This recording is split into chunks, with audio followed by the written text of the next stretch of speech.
Hi guys, welcome back to my YouTube channel. Ngayon, maglilinis kami sa loob ng aming makina para mag-change oil kami.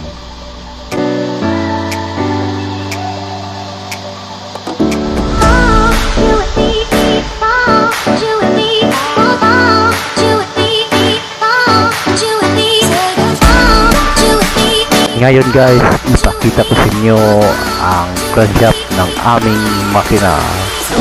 Sorry guys, hindi gaano kalinaw ang aking video. So makikita mo yan yung kumikinang. Yan po ang crankshaft ng aming makina, ng aming barko. Ayan guys, yan si chief engineer guys, tinicheck niya ang reflection sa aming main bearing. Dito guys, pinapaikot namin ang aming crankshaft para malinisan ng maigi at sa bawat sulok. Yan, nakita niyo guys, yan po ang connecting rod at saka crankshaft.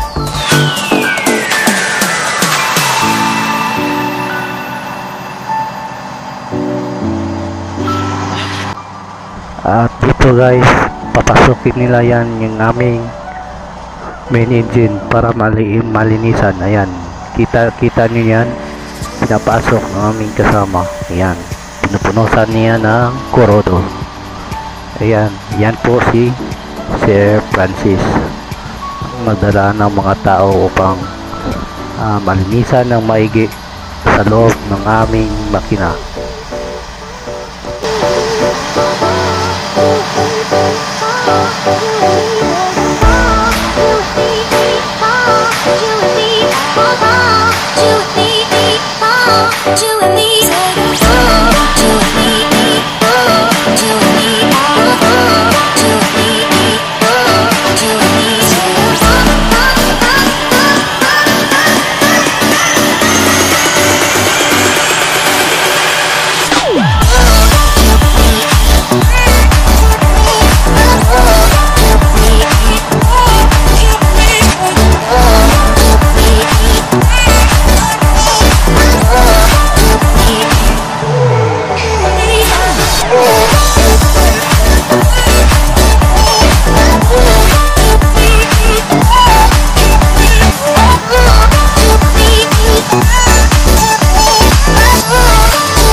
At dito guys, last video na to kasi hindi ako naka-video ng full kasi may mga trabaho pa naman.